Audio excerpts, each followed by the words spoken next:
नमस्कार, मैं राजकुमार मौर्य आर के मौर्य कॉमर्स क्लासेस में एक बार फिर से आपका बहुत बहुत स्वागत है। इस वीडियो के माध्यम से आपके लिए उपलब्ध करा रहे हैं अकाउंटिंग फॉर मैनेजरियल डिसीजन का महत्वपूर्ण क्वेश्चन। आप कह लीजिए क्वेश्चन पेपर कैसे पूछा जाता है। अकाउंटिंग फॉर मैनेजरियल डिसीजन, यदि आपको पूरा तैयारी करना हो न्यूमेरिकल थ्योरिकल, नाम मात्र के शुल्क में पूरी की पूरी क्लास लाइन से उपलब्ध है। पूरा का पूरा वीडियो हमारे दिए गए नंबर पर आप संपर्क करेंगे, आपको पूरी जानकारी मिल जाएगी। तो शुरुआत करते हैं। सबसे पहले अकाउंटिंग फॉर मैनेजरियल डिसीजन। सबसे पहले आपको खंड आ पर ध्यान देना है। लघु उत्तरीय प्रश्न, अति लघु उत्तरीय प्रश्न। अति मतलब छोटे छोटे प्रश्न जो 50 शब्दों में आपको लिखने पड़ते हैं। कभी कभी 75 शब्दों में भी पूछता है, कभी कभी 100 शब्दों में भी पूछता है। तो सबसे प्रश्न नंबर 1 में आपको लिखना आ ध्यान देना है। आ, प्रबंधकीय प्रतिवेदन क्या है? प्रबंधकीय प्रतिवेदन क्या है? ठीक है, ये थ्योरी है पहले चैप्टर से। बजट और बजटिंग को परिभाषित करिए। बजट को परिभाषित करना है और आपको बजटिंग को परिभाषित करना है। सा कहता है प्रवृत्ति विश्लेषण क्या है? ठीक है। दा कहता है बीईपी क्या है? ब्रेक इवन पॉइंट इसे बोला जाएगा। सम विच्छेद बिंदु पूरा नाम इसका है। पूरा का पूरा वीडियो बना हुआ है। तो हमारा उद्देश्य मतलब इंपॉर्टेंट क्वेश्चन क्या है, बस लाभ मात्रा अनुपात क्या है? लाभ मात्रा अनुपात। अनियंत्रणीय लागतें किसे कहते हैं? अंशदान क्या है? सामग्री मिश्रण विचरणांश क्या है? उसके बाद कार्यशील पूंजी क्या है? लचीला बजट क्या है? तो इन सारे क्वेश्चन को यदि आप तैयार कर लेंगे तो मैं दावा करता हूं कभी भी आप पेपर देंगे तो 2-4 क्वेश्चन तो मिलेगा ही। और आप ये भी जान लीजिए ऐसे क्वेश्चन पेपर में पूछा जाता है हिंदी मीडियम वाला। अगला कहते हैं लघु उत्तरीय प्रश्न। लघु उत्तरीय प्रश्न में आइए, सभी प्रश्नों के उत्तर दीजिए। प्रत्येक प्रश्न का उत्तर 200 शब्दों में होना चाहिए। दूसरा, उत्तरदायित्व केंद्र से आप क्या समझते हैं? कितने प्रकार का होता है? उत्तरदायित्व केंद्र बहुत ज़्यादा पेपर में पूछा जाता है। उसके बाद सम विच्छेद बिंदु विश्लेषण का प्रबंधकीय निर्णयों में महत्व बताइए। मतलब दोनों में से एक आपको हल करना है।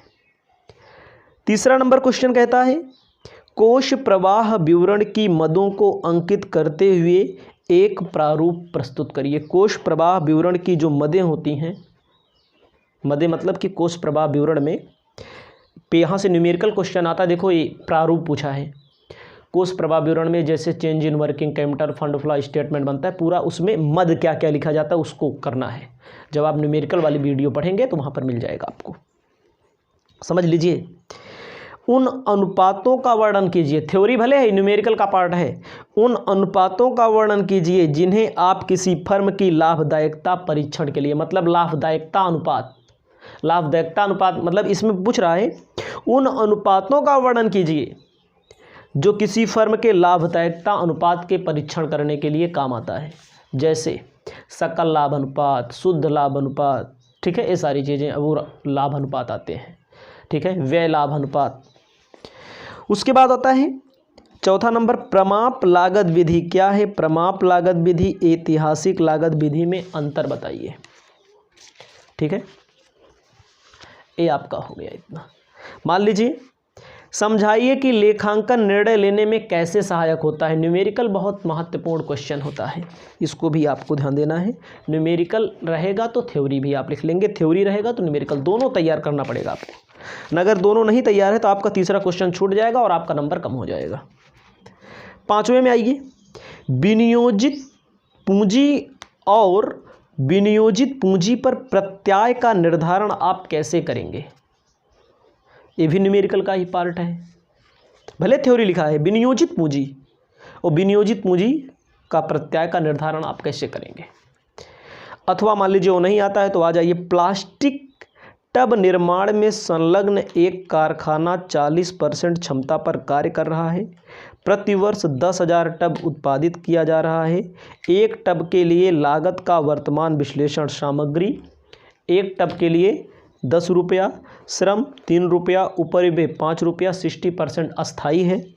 विक्रय मूल्य प्रति टब का 20 रुपया है। कारखाना, ठीक है, लाभ वगैरह इसमें पूछ रहा है। कारखाना क्षमता के 90% पर कार्य करता है। तो इस क्वेश्चन को भी आप ध्यान देंगे। अगला है बजटरी नियंत्रण। बजटरी नियंत्रण के उद्देश्य एवं लाभ बताइए। उसके बाद आपका आता है, एक वस्तु के संबंध में निम्न सूचना एकत्रित की गई है। प्रमाणित उत्पादन 1200 इकाई, वास्तविक उत्पादन 1000 इकाई, प्रमाणित उत्पादन हेतु प्रमाणित मात्रा 1200 किलोग्राम, वास्तविक प्रयुक्त मात्रा 1100 किलोग्राम, वास्तविक मूल्य 7 रुपया प्रति किलोग्राम, वास्तविक प्रमाणित मूल्य 7 रुपया प्रति किलोग्राम और वास्तविक मूल्य 7 रुपया 50 पैसा प्रति किलोग्राम। सामग्री लागत विचरणांश की गणना कीजिए। इसको आपको ध्यान देना पड़ेगा। उसके बाद है खंड सा पे आइए, दीर्घ उत्तरी प्रश्न। दीर्घ उत्तरी प्रश्न में कहा गया है किन्हीं 2 प्रश्नों के उत्तर दीजिए। प्रत्येक प्रश्न का उत्तर लगभग 500 शब्दों में होना चाहिए। प्रत्येक प्रश्न का उत्तर कितने शब्दों में? 500 शब्दों में होना चाहिए। तो उससे नहीं मतलब है, न्यूमेरिकल है तो 500 शब्द से नहीं मतलब है। जैसे कहा है, एक पीतल की ढलाई कारखाना में प्रमाप मिश्रण में 60% तांबा 40% जस्ता, मतलब कि तांबा 60% 40% जस्ता है। उत्पादन के प्रमाप हानि 30% है। प्रमाप मिश्रण व उत्पादन तांबा 60 किलोग्राम 5 रुपया प्रति किलोग्राम, जस्ता 40 किलोग्राम 10 रुपया प्रति किलोग्राम। प्रमाणित उत्पादन 70 किलोग्राम, वास्तविक उत्पादन तांबा 80 किलोग्राम। सब चीज़ें दी गई हैं। आपको मिश्रण विचरणांश, मूल्य विचरणांश एवं उत्पत्ति विचरणांश का प्रयोग करते हुए विचरणांश की गणना करनी है। उसके बाद आपको रोकड़ प्रवाह विवरण की गणना करनी है। क्वेश्चन नंबर 8 दिया हुआ है, देख सकते हैं। प्राप्य बिल, देनदार, स्कंध, प्रीपेड मतलब पूर्वदत्त, उपार्जित आय, लेनदार, अदत्त व्यय, देय बिल, अग्रिम आय। उसके बाद 9वां नंबर आपका आता है, कहा गया है एक कंपनी की क्षमता 1 माह के में 1 लाख इकाइयाँ उत्पादित करने के लिए की गई हैं। विक्रय विभाग की रिपोर्ट दी गई है। उत्पादन की मात्रा, विक्रय मूल्य प्रति इकाई दी गई है। तो ये सारी चीज़ें दी गई हैं। उसके बाद आपको ध्यान देना है 80% वगैरह दिया गया है पूरा, ठीक है। इसमें क्या मालूम करना है आपको, ठीक है, लाभ मात्रा अधिकतम किस स्तर पर होगा। अगला थ्योरी है 10वां नंबर, प्रबंधकीय लेखाकर्म से आप क्या समझते हैं। वित्तीय लेखाकर्म और प्रबंधकीय लेखाकर्म में अंतर कह रहा है। भिन्न किस प्रकार, भिन्न का मतलब अंतर। प्रबंधकीय लेखापालक के कार्यों का वर्णन कीजिए। 11 नंबर, प्रबंध हेतु रिपोर्ट से क्या समझते हैं। प्रबंध हेतु एक अच्छी रिपोर्ट की मुख्य विशेषताएं क्या हैं। इसे आप अपनी कॉपी में लिख लेंगे। अगर आपको तैयारी करना है एक एक चैप्टर पर, एक एक बिंदु पर, एक एक न्यूमेरिकल पर, एक एक थ्योरिकल पर, तो हमारे दिए गए मोबाइल नंबर पर संपर्क करेंगे। नाम मात्र का शुल्क लगेगा जो आप महीने में जमा करते हैं, कोचिंगों में साल भर में जमा करते हैं, महीने 2 महीने में जमा करते हैं, उसी में पूरा वीडियो मिल जाएगा। इस वीडियो को यहीं पर समाप्त करते हैं।